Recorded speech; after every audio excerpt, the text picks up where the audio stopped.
Eu vou ser repetitivo. Como eu falei no outro programa, eu tenho certeza que você que começou nos assistindo não trocou de canal, porque o Dr. Lair Ribeiro é 10. A didática dele, o conhecimento dele, olha que a gente tem vontade de não falar nada e ficar escutando. Lair, Sim.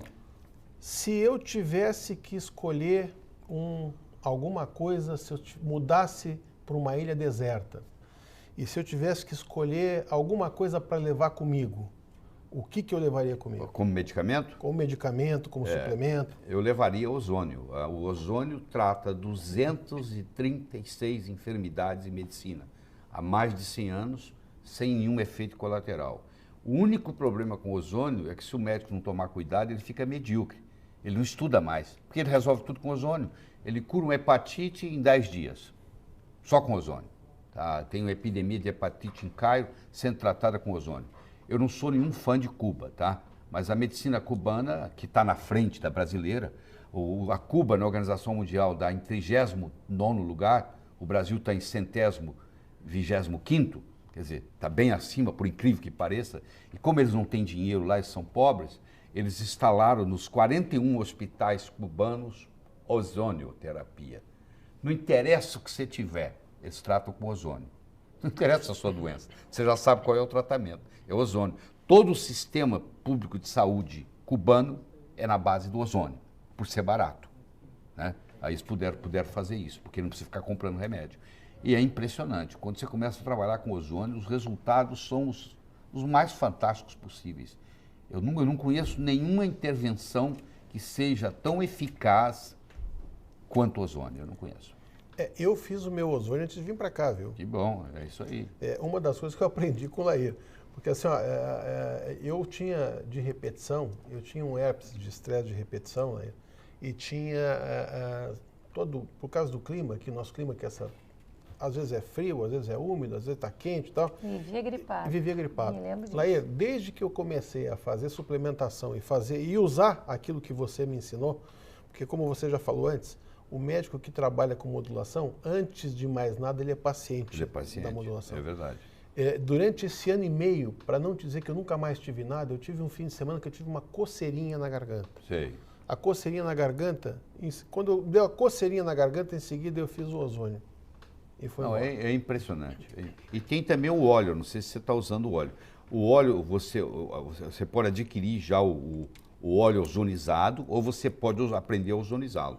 Então, vamos supor, qualquer problema de pele, qualquer micose, resolve com ozônio. Né? E qual é o princípio, vou puxar o assunto aqui, porque a gente estuda bastante isso contigo e eu sei que te explica de uma maneira sensacional. O princípio do ozônio, por que o princípio do ozônio é o chamado oxigênio nascente. Como o ozônio é O3, na hora que você injeta, fica o oxigênio e sai o chamado oxigênio nascente. Esse oxigênio nascente, ele é bactericida, ele é fungicida, ele é virucida, ele mata parasita e ele leva o oxigênio.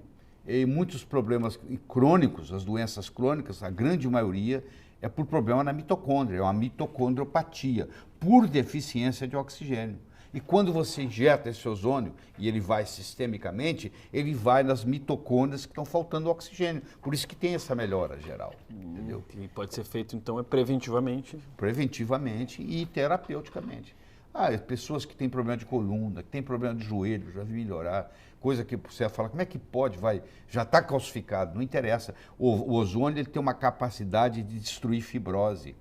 Você pega pacientes, por exemplo, que têm a doença o pênis enverga, né?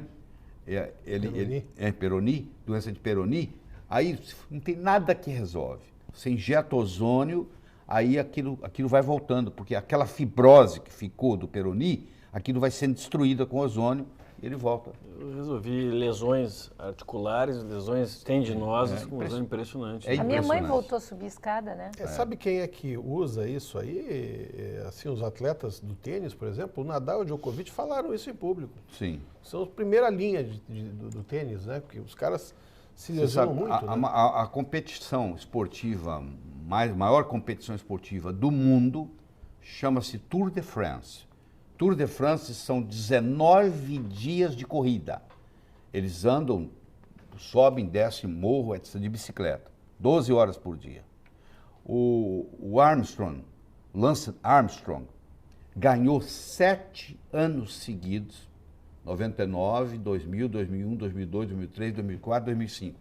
7 anos seguidos, ele ganhou a maior competição esportiva do mundo, que é a Tour de France. Com um detalhe, ele tinha câncer de testículo e ganhava. Aí eu digo o seguinte, por que ele tinha câncer de testículo que ele ganhava? Como assim? É o seguinte, o médico que tratava dele usava ozônio para tratar o câncer de testículo. E ele deve ter aprendido que se ele fizer ozônio retal, a capacidade física dele aumenta. Você pega um cavalo pangaré, você injeta ozônio no ânus dele, no reto dele, ele ganha a corrida.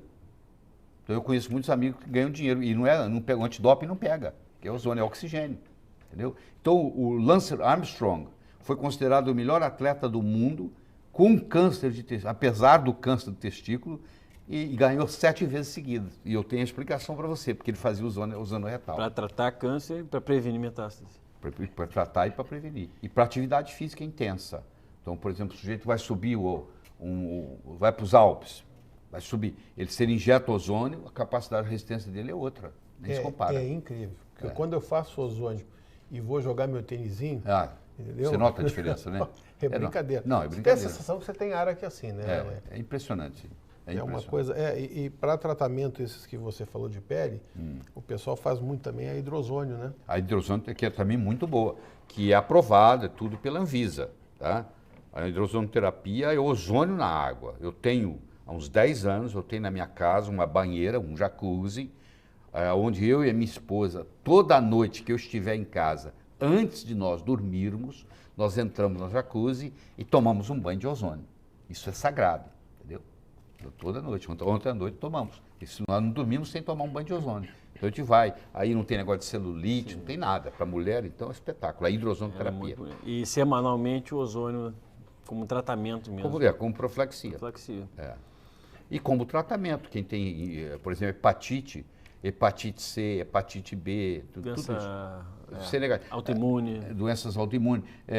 O próprio AIDS, baixa carga virótica. Eu diria que cura, mas você tem que fazer com uma certa frequência. Existem trabalhos na literatura mostrando que negativa a AIDS, o ozônio. O pessoal fica meio descrente por falta de conhecimento. Falta de conhecimento, exatamente. Eu me dedico a buscar conhecimento. Se me permite falar o que eu vou falar aqui. Com exceção do vestibular de medicina, que eu tirei 2º lugar, tudo que eu fiz até hoje eu tirei primeiro. Quer dizer, eu sou estudioso.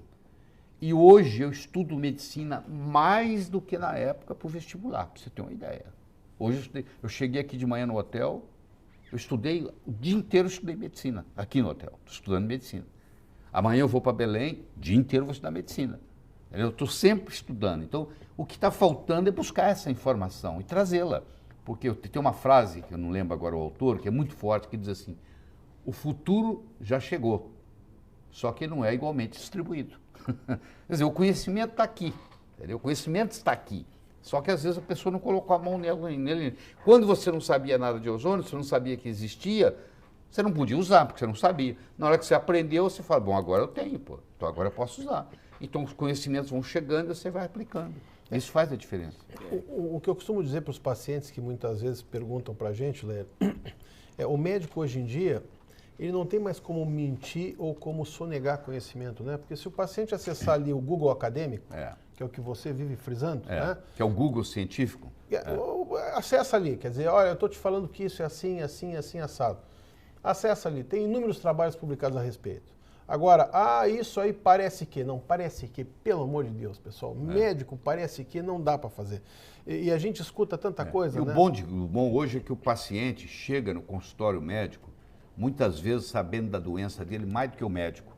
Isso não tem retorno, tem que ser assim. O médico que achar ruim porque você está dando opinião, ele está com medo do seu conhecimento. O médico hoje tem que estar preparado para aprender com o paciente. Porque com a internet, houve uma democratização do conhecimento. Essa é a verdade. Né? E falando sobre conhecimento, óleo de coco. Pois é, isso é uma coisa que está aí na mídia também, com muita controvérsia. Ainda tem gente falando mal, né? Tem. Inacreditável. Deixa eu te falar como é que é a história. Eu sou um dos maiores especialistas em óleo de coco no Brasil, porque eu já li todos os livros que tem na literatura sobre óleo de coco. Estudei, montei, preparei, etc. e tal. A sua avó, a sua bisavó, vamos começar assim, a sua bisavó, ela cozinhava com banha de porco. E ela tinha mais saúde do que a sua irmã de hoje. Ela cozinhava com banha de porco. Até 1925, não se conhecia infarto do miocárdio. O Dr. Paul Dudley White descobriu o primeiro infarto em 1925. Em 1930, morreram nos Estados Unidos 3.000 pacientes por causa de infarto. Em 1960, morreram 300.000. Olha só, hein? Em 1930, morreram 3.000. Em 1960, morreram 300.000. Uma doença que não existia apareceu. E você quer saber por que ela apareceu? Porque em 1911 foi colocado no mercado os óleos vegetais. O primeiro que colocou no mercado chamava Crisco, que são os óleos vegetais que, infelizmente, você que nos assiste, cozinha na sua casa. Que é o óleo de girassol, é o óleo de soja, é o óleo de amendoim e o pior deles todos, que é o canola. Tá? Enquanto que a banha de porco e o óleo de coco é de outro lado, é diferente. O próprio azeite de oliva, que é muito bom para a sua salada, não é um óleo feito para cozinhar. Porque o azeite de oliva, ele é o ácido oleico, que é um ômega 9. Quando você esquenta ele, ele faz um trans e vira elaídico. Gordura trans é veneno. Um dos grandes problemas da humanidade hoje é a gordura trans. Para o óleo vegetal não ficar rançoso na gôndola do supermercado, o produtor, o que ele faz? Ele faz uma hidrogenação parcial do óleo. E o óleo, então, vira trans. Ou seja, você compra o veneno no supermercado e você traz esse veneno para casa. E agora você fica doente por causa disso. Tirando o óleo de coco, que isso não pode acontecer porque ele é saturado de cadeia média. Por isso é que o pessoal acha que engorda, que faz mal. O óleo de coco, ele tem capróico, caprílico e cáprico, tá? E láurico. Para você ter uma ideia, o ácido láurico tem no óleo de coco e no leite materno. Por que a criança, quando mama da mãe, pega menos infecção? Uma das razões é porque o leite é rico em ácido láurico. O ácido láurico, quando ele cai no estômago, ele vira uma estrutura chamada monolaurina, que mata fungo, mata bactéria, mata vírus e mata parasito. Então não deixa a criança adoecer. A mãe tem, o leite materno tem 19% de ácido láurico. O óleo de coco tem 47% de ácido láurico. Todos os lugares onde predomina o óleo de coco, você vai nas ilhas do Pacífico, não tem doença cardíaca, não tem diabetes, não tem obesidade, não tem AIDS. Pra você ter uma ideia. Como é que tem, eu fico impressionado, como é que tem profissional que se presta aí numa rede de televisão... Fala besteira, né? Para falar... Porque, fala assim, mal, né? Falar mal de óleo de coco seria uma coisa assim. Tudo bem, se eu não conheço, posso até falar mal, mas aí deu uma opção. O que usar? Se fosse, digamos que fosse ruim, vai usar o quê? Vai usar os hidrogenados? Indicam usar óleo de canola. E o pior é o seguinte, tu falou do óleo de coco, então... porque a gente falou já sobre o leite, Na minha casa só cozinha com óleo de coco, tá bom? Na minha também faz tempo. Pra você ter uma ideia. E o leite para criança, por exemplo, aí quando eles ouvem, né, os pacientes dizem, mas dar o leite de coco para criança não é gordo? Mas vai dar leite de, olha, se vai dar leite de vaca, tem os problemas do leite da vaca. Se for leite... esse de soja é pior ainda. O leite de soja. Mas o leite, deixa eu falar da gordura do coco. A gordura do coco ela é diferente das outras gorduras. Os ácidos graxos são de cadeia curta, cadeia média, cadeia longa. O butírico, o capróico, o caprílico, o cáprico, o láurico, o mirístico, o palmítico, o esteárico, o araquídico e o beênico. São todos eles, tá? O coco, ele tem o caprílico, o cáprico e o láurico, principalmente. O láurico 47%, os outros 8%. Então, eles são ácidos graxos de cadeia média. Eles não podem ser acumulados como gordura no corpo. Eles são termogênicos. Ele aumenta o metabolismo do corpo. Por isso que eles têm uma ação de emagrecer, porque eles são termogênicos. Entendeu? E vou dizer mais. Você que tem problema de vesícula biliar, você que tem problema intestinal, você que tem problema digestivo, dificuldade de digestão, os ácidos graxos do óleo de coco não precisam nem de enzimas pancreáticas, nem de bile para ser absorvido. E os ácidos graxos do óleo de coco trazem consigo